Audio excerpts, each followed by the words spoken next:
जय हिंद बच्चों, कैसे हैं आप सब। आई होप आप अच्छे होंगे। चलिए, तो आपका इंटरमीडिएट एग्जामिनेशन का केमिस्ट्री का पेपर जो है वो एंड हो गया है। हर साल की तरह जैसे मैं आपके लिए नीट का सॉल्यूशन लेकर के आता हूं, जेई का सॉल्यूशन लेकर के आता हूं, वैसे मेरे पास इंटरमीडिएट का क्वेश्चन पेपर है केमिस्ट्री का।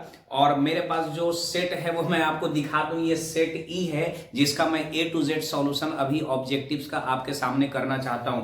बाकी जिन बच्चों का अलग अलग सेट है, क्योंकि मुझे जो सेट प्रोवाइड हो पाया वो ई सेट ही प्रोवाइड हो पाया, तो अलग अलग सेट्स तो होते ही हैं। तो बच्चे क्या करेंगे कि सवाल तो सभी में सेम ही रहते हैं, बस उनके नंबरिंग जो है वो आगे पीछे रहेंगे। तो आप इस तरह से अपने सॉल्यूशन को देख करके आप वहां से मैच कर सकते हैं। ठीक है, चलिए देर नहीं करते हैं, सवालों का सिलसिला शुरू करते हैं। आपके स्क्रीन पर यहाँ पर सवाल आते रहेंगे और हम लोग एक तरफ जो है इसका सॉल्यूशन बच्चों करते रहेंगे। चलिए, सबसे पहला जो सवाल यहाँ पर हम लोग लेते हैं, नंबर 1 जो सवाल है बच्चों वो ये है कि वाटर सॉल्युबल विटामिन कौन है। याद रखिए, विटामिन ए, डी, ई और के जो है ये फैट सॉल्युबल होता है, और ए, डी, ई के जो फैट सॉल्युबल विटामिन है, ऑप्शन ए, बी और सी में आपका तीनों फैट सॉल्युबल था, तो इसका जवाब जो है ऑप्शन डी होना चाहिए था, यानी विटामिन बी जो है ये वाटर सॉल्युबल विटामिन है। ठीक है, चलिए नेक्स्ट क्वेश्चन पे बात करते हैं।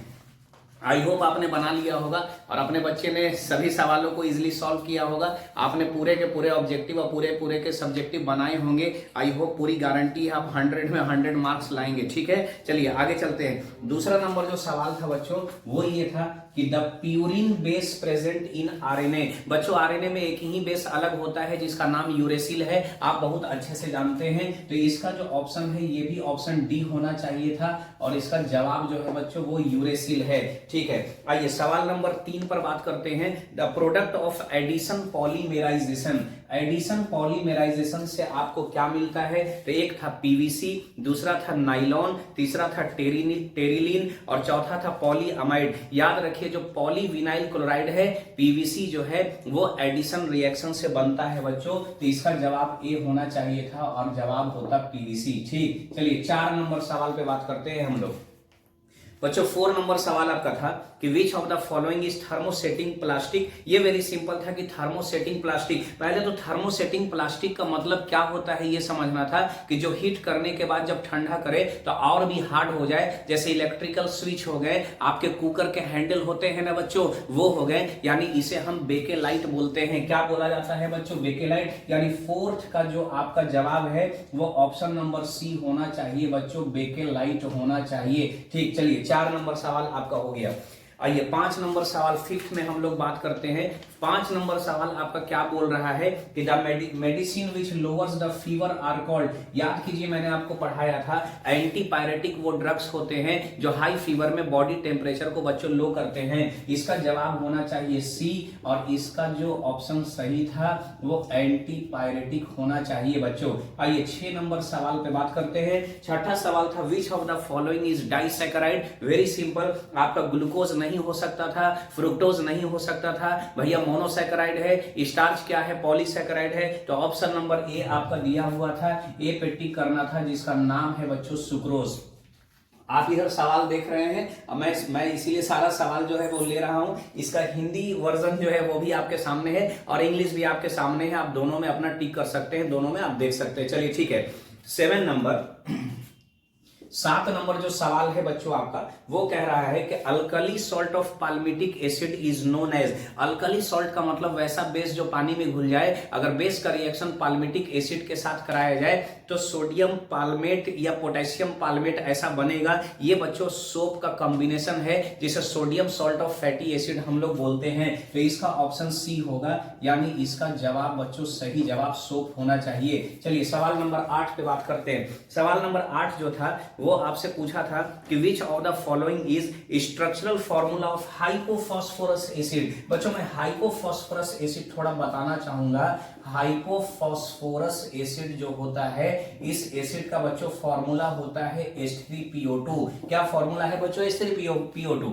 और H3PO2 में ये वाला बॉन्ड कंपलसरी रहेगा। एक ऑक्सीजन यहां पर बच रहा था, ऑक्सी एसिड है, हाइड्रोजन को भैया पहले ऑक्सीजन से कनेक्ट करेंगे और बाकी 2 हाइड्रोजन जो है वो डायरेक्टली कनेक्ट करेंगे। इस तरीके से ये इसका स्ट्रक्चर है। H3PO2 का, तो एक आपका OH दिया हुआ था और एक डबल बॉन्ड O है और H है। इसका जवाब ऑप्शन नंबर ए होना चाहिए था, ये इसका करेक्ट जवाब होता। आइए सवाल नंबर 9 पे हम लोग बात करते हैं। नॉर्मल सवाल था बच्चों 9 नंबर। Ammonia can be dried by, भैया ड्राइंग एजेंट कौन है? तो कैल्शियम ऑक्साइड ड्राइंग एजेंट है, इसका जवाब आपका CaO होना चाहिए था।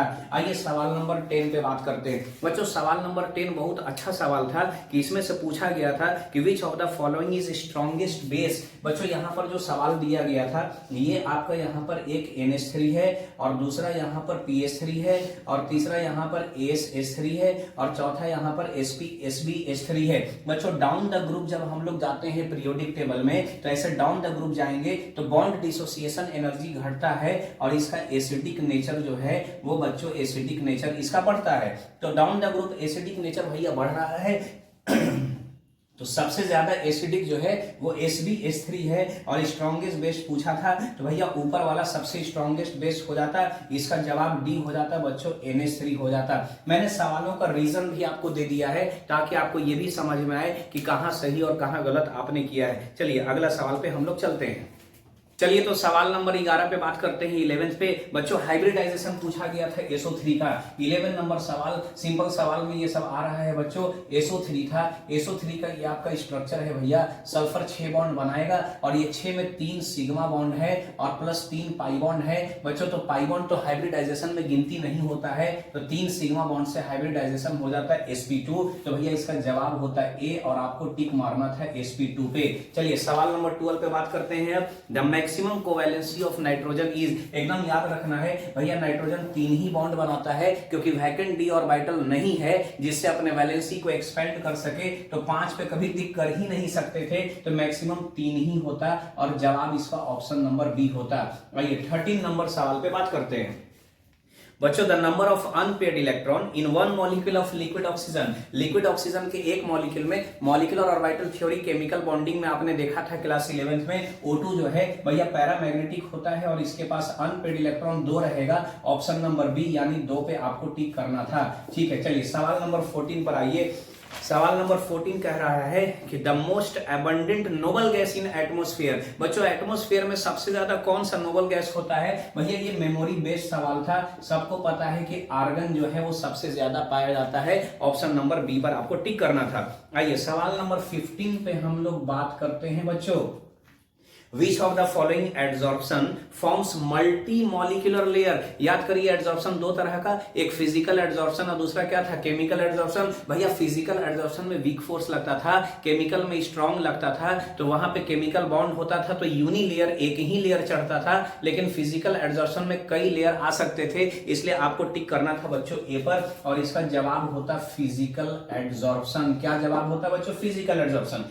आइए सवाल नंबर 16 पे बात करते हैं भैया, बड़ा सा सवाल था। Impurities present in an ore, याद रखिए जो ओर के अंदर जो गंदगी था उस गंदगी को बोलते हैं बच्चों गैंग। क्या बोला जाता है? गैंग। चलिए तो इसका जवाब जो है ऑप्शन नंबर बी आपको टिक करना था और गैंग पर आपको टिक करना था। चलिए 17 नंबर सवाल पर बात करते हैं। ठीक, द प्रोसेस ऑफ स्मेल्टिंग, बच्चे तो देख करके खुश हो गए होंगे, मैंने मेटलर्जी ये सब इतना बढ़िया से आपको कोऑर्डिनेशन मेटलर्जी कराया है कि इनऑर्गेनिक के सवाल तो छूटने ही नहीं चाहिए थे। The process of smelting involve reduction of metal, भैया स्मेल्टिंग का मतलब रिडक्शन बाई कार्बन, तो कार्बन पे टिक करना था यानी बी पे, और ये सी कार्बन पे आपको टिक करना, सी का मतलब बच्चों यहाँ पे कार्बन है। ठीक, अब 18 नंबर सवाल में आइए। अब इसमें पूछ रहा है कि ल्यूटेटियम कौन सा एलिमेंट है? तो भैया ल्यूटेटियम जो है ये एक लैंथेनाइड है, तो आप डीएफ ब्लॉक में पढ़ चुके हैं, ये सिंपल सवाल था और यहाँ पर आपको लैंथेनाइड पर टिक करना था।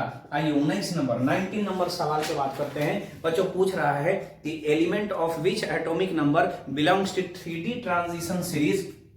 तो भैया अपने डी ब्लॉक में 4 सीरीज होते हैं। पहले सीरीज का नाम है 3D सीरीज, जो कि भैया स्कैंडियम से लेकर के जिंक तक, यानी 21 से लेकर के 30 तक, तो 21 से 30 पे आपको टिक करना था, ऑप्शन नंबर बी। देखिए कई जगह पर आपका बी जो है वो सही जवाब है, यानी 21 से लेकर के 30 तक आपका सही जवाब होना चाहिए था। आइए सवाल नंबर 20 पे काम करते हैं। बहुत ही अच्छा सवाल, मैंने पढ़ाने के दौरान बच्चों को कई बार ये सारी चीजें सिखाई। मेटलर्जी जो बच्चे ने पढ़ा है काफी अच्छे से याद करिए, ये वेपर फेज रिफाइनिंग था, और वेपर फेज रिफाइनिंग में वैन आर्केल मेथड है भैया। और अगर यहाँ पे अगर निकल यूज होता ना मेटल में तो वो मॉन्ट्स प्रोसेस हो जाता। तो बिल्कुल इसका जवाब आपको सी देना था, और ये आपका वैन आर्केल मेथड है। कौन सा मेथड है बच्चों? वैन आर्केल। चलिए ठीक है, चलिए सवाल नंबर 21 पे बात करते हैं। विच of the following metal is not obtain bye electrolysis. भैया पूछ रहा है कि कौन सा मेटल इलेक्ट्रोलाइसिस से नहीं निकलेगा। तो याद रहे कि आयरन जो है वो इलेक्ट्रोलाइसिस से नहीं निकलेगा। ऑप्शन नंबर डी जो है इसका सही जवाब होगा। क्यों भैया? क्योंकि आयरन जो है ब्लास्ट फर्नेस में आता है, वहां रिडक्शन उसका कार्बन से होता है। ठीक, चलिए अगला सवाल जो 22 नंबर था 22, वो पूछ रहा था क्लोरोफॉर्म क्या है। भैया क्लोरोफॉर्म का फॉर्मूला क्या है पहले ये बताओ। तो सर CH होता है, कार्बन के साथ बच्चों 3 Cl यहां पर लग गया, और एक क्या है? H लग गया। तो ये प्राइमरी हैलाइड है भैया। तो आपको ऑप्शन नंबर ए में टिक कर देना था। आइए सवाल नंबर 23 में बात करें। 23 देखिए आपको चकमा दे रहा था सवाल। यहाँ पर OH था, और ये डबल बॉन्ड CHOH था, और बच्चों यहाँ पर CH2OH था। भैया सब जगह कार्बन ठीक ठाक वैलेंसी में है, और OH दिख रहा था। भैया ये अल्कोहल फंक्शनल ग्रुप है। आपसे पूछा था general group of alcohol is या आर, इसका जवाब डी होना चाहिए था, यानी ऑल ऑफ दिस में आपको टिक करना चाहिए था। आइए सवाल नंबर 24 पे हम लोग बात करें। काफी शानदार सवाल आपके पूछे गए हैं। मैंने सारा सवाल का विवरण आपका निकाल लिया है यहाँ से। आइए यहां से सेट करते हैं। ठीक, जिनका भी अलग अलग सेट है वो ऑप्शंस को मिलाने की कोशिश करेंगे, और सभी ऑप्शन उन्हें समझ में आएंगे विथ रीजन की क्या हो रहा है। बच्चों अब यहां से द नंबर ऑफ आइसोमेरिक, देखिए 24 नंबर सवाल जो है ये मैंने आपको क्लास में आइसोमेरिज्म में कराया। IHD निकालने के बाद इसे हम लोग काम करते हैं, प्रैक्टिस करते हैं। तो इसमें टोटल 7 आइसोमर्स आएंगे, यानी ऑप्शन नंबर सी जो है ये सही जवाब होगा।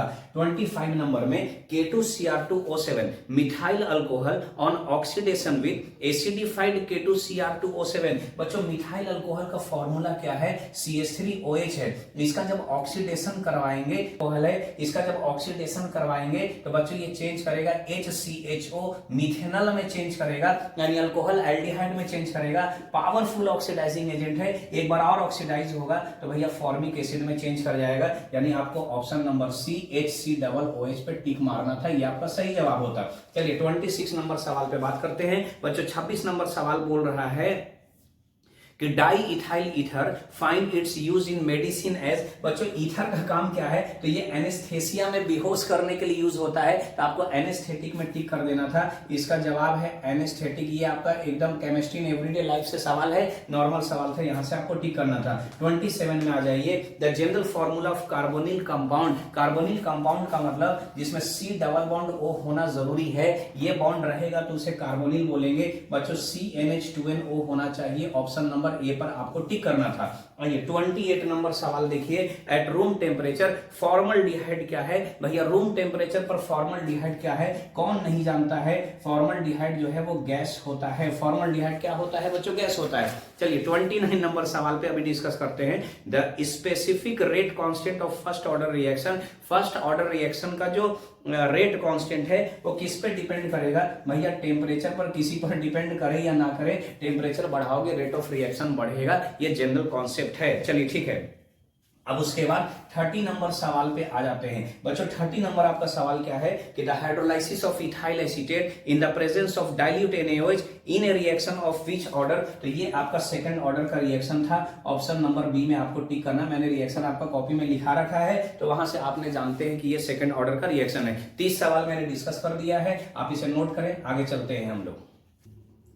चलिए आपका 31 नंबर सवाल पे डिस्कस करते हैं। ठीक, 31 नंबर सवाल हम लोग डिस्कस करते हैं बच्चों। 31 नंबर 31 कह रहा है the temperature coefficient of most of the reaction lies between. बच्चों आपने पढ़ा है कि किसी भी रिएक्शन का जो टेम्परेचर कांस्टेंट है वो या तो हर 10 डिग्री बढ़ाने पर डबल या ट्रिपल हो जाता है, तो 2 या 3 पे टिक करना था, यानी बी सही जवाब होता, 2 और 3 हो जाता बच्चों इसका। ठीक है, वेरी गुड। आर्हेनियस इक्वेशन मैंने आपको बताया है। आइए अब एक 32 नंबर सवाल में एक रिएक्शन दिया हुआ था कि K बराबर A इंटू बी, और B का पावर n है। भैया इसका ऑर्डर पूछा था, तो ऑर्डर सम ऑफ पावर है, यानी n+1 होगा, और इसका ऑप्शन नंबर सी यानी n+1 पे आपको टिक करना था। चलिए अब आइए 33 नंबर सवाल पे जल्दी से हम लोग काम करते हैं बच्चों। 33 पे which of the following electrolyte is least effective in causing the coagulation of, आप सवाल देख भी रहे हैं, coagulation of colloidal solution of ferric hydroxide. बच्चों फेरिक हाइड्रोक्साइड FeOH3 है, और कोआगुलेशन करने के लिए हार्डी स्लूज रूल लगता है। और हार्डी स्लूज रूल कहता है कि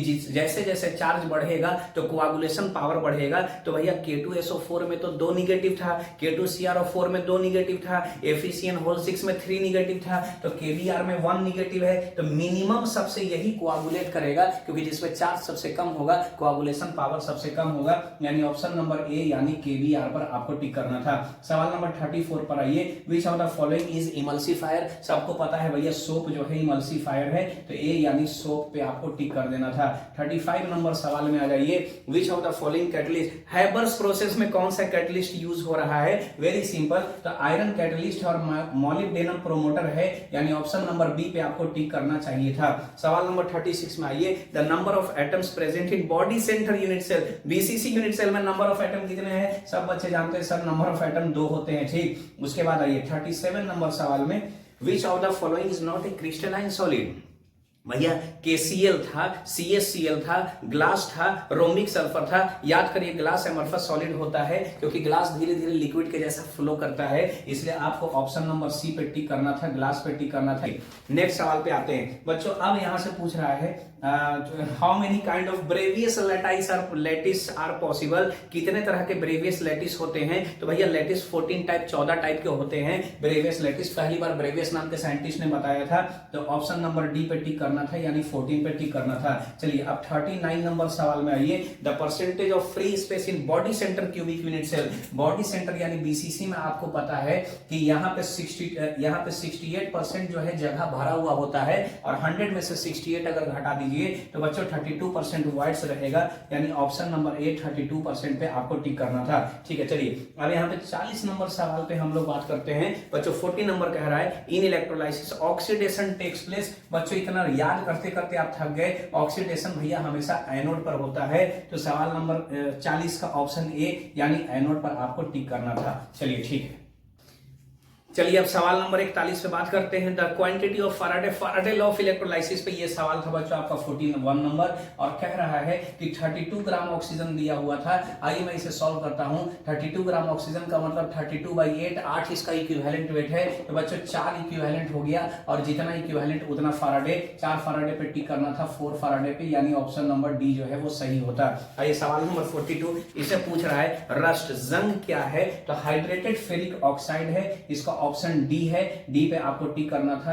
अब आइए 43 पर, जंग का फॉर्मूला Fe2O3.X H2O, यही रस्ट का फॉर्मूला है बच्चों, इसे हाइड्रेटेड फेरिक ऑक्साइड के नाम से जाना जाता है। ठीक है, चलिए अब सवाल पूछ रहा है, which of the following oxide is paramagnetic. कौन इसमें से पैरामैग्नेटिक है? Option number B chemical bonding का सवाल। कैसा होता है ClO2? भैया ये ऑड इलेक्ट्रॉन मॉलिक्यूल है, और जितने भी ऑड इलेक्ट्रॉन मॉलिक्यूल होते हैं वो हर हाल में बच्चों पैरामैग्नेटिक ही होंगे। चलिए ठीक है, अगला सवाल था, विच of the following ions is diamagnetic. ये डी ब्लॉक का सवाल है, इलेक्ट्रॉनिक कॉन्फ़िगरेशन से आपने निकाल ही लिया होगा। V+2 जो है बच्चों वो डायमैग्नेटिक होगा, क्यों? क्योंकि उसके पास कोई अनपेयर इलेक्ट्रॉन नहीं है। सवाल नंबर 45 में आइए भैया, कॉपर का इलेक्ट्रॉनिक कॉन्फ़िगरेशन, हाँ कॉपर का इलेक्ट्रॉनिक कॉन्फ़िगरेशन पूछा था। बच्चे आराम से लिख लेंगे, सब मैंने कॉपी में करा रखा है एक करके, और यहाँ पे 4s1 और 3d कितना हो जाता है 10, ऐसा वाला आपको बी नंबर ऑप्शन में मिलेगा, बी आपका सही जवाब हो जाता। चलिए ठीक है, 46 नंबर में लैंथानाइड का इलेक्ट्रॉनिक कॉन्फ़िगरेशन पूछ रहा है बच्चों। लैंथानाइड का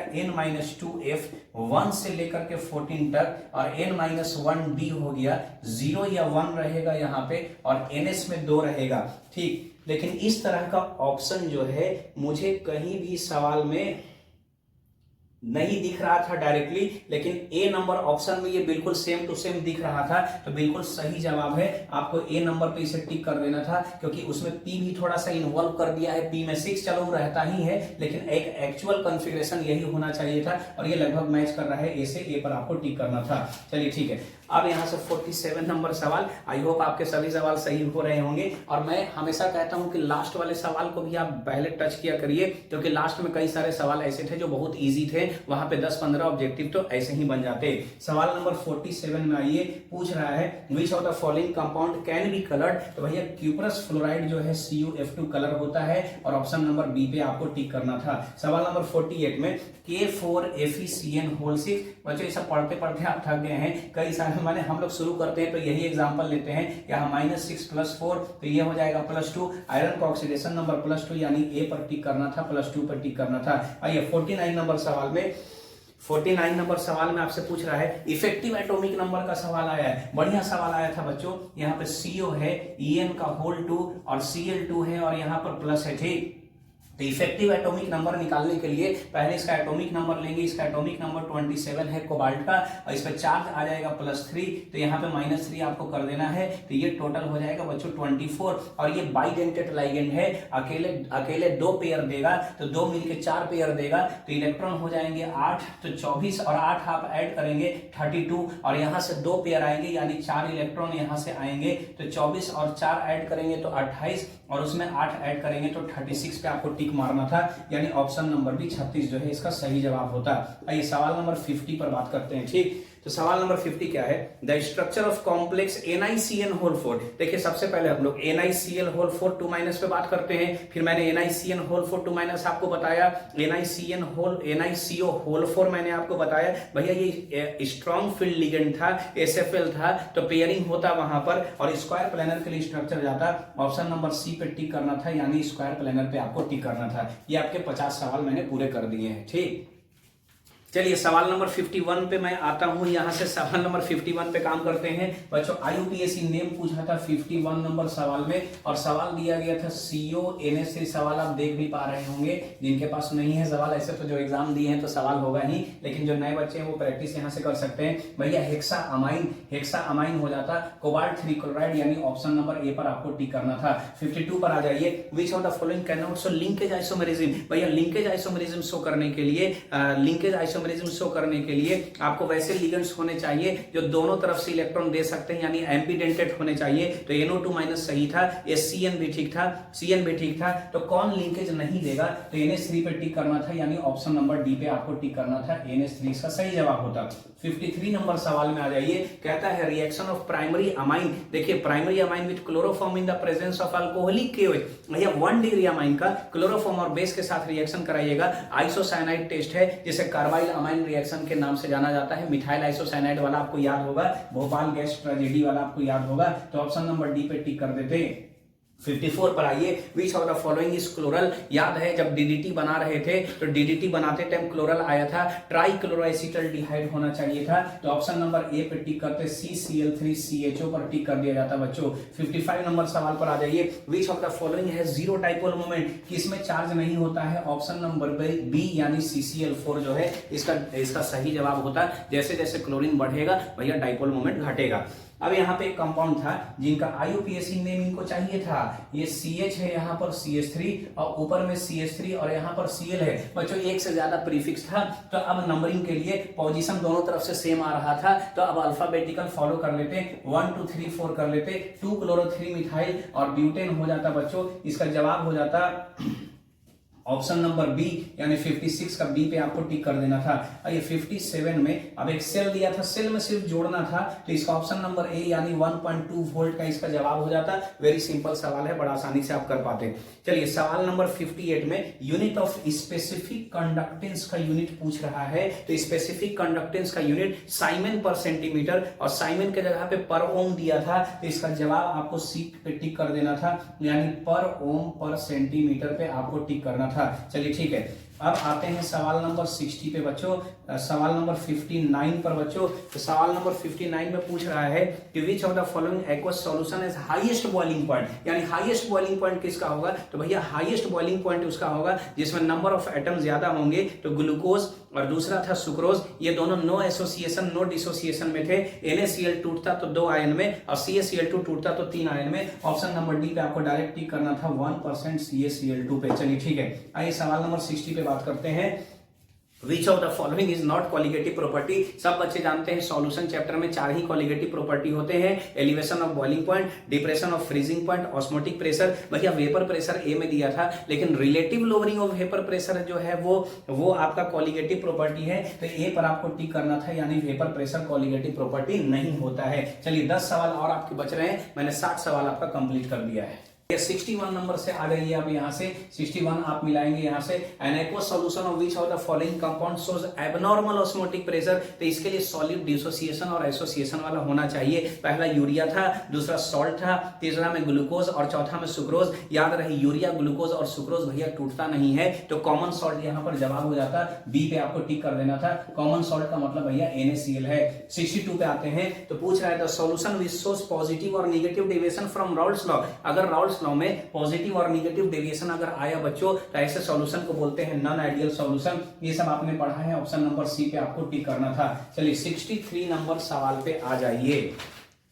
60 नंबर 3 सवाल पे बिल्कुल सिंपल लास्ट के सवाल है। आइसोटोनिक सॉल्यूशन, आइसो का मतलब सेम, टॉनिक का मतलब प्रेशर। भैया जिसका ऑस्मोटिक प्रेशर सेम होगा यानी ओपी जिसका सेम होगा, ऑप्शन नंबर ए पर आपको टिक करना था। 64 पे आइए। 64 पूछ रहा है which of the following will give aldol condensation reaction. Aldol condensation reaction कौन यहां पर देंगे, तो एसिटल्डिहाइड था भैया, इससे अच्छा एल्डोल कोई दे ही नहीं सकता है। बाकी के पास अल्फा कार्बन तो है, लेकिन उस पर अल्फा हाइड्रोजन नहीं है, तो ऑप्शन नंबर सी पे टिक करना था, यानी CH3CHO यहां पर हो जाता। 65 नंबर सवाल पर आइए। पूछ रहा है विनेगर में कितना परसेंट एसिटिक एसिड होता है, तो इसमें कम से कम 5 से 18% ही देना चाहिए था, लेकिन ऐसा कोई ऑप्शन मैच नहीं कर रहा था, लेकिन एक लगभग में था 10 से 20%, तो इसमें आप टिक कर देंगे, ये आपका सही जवाब होना चाहिए था।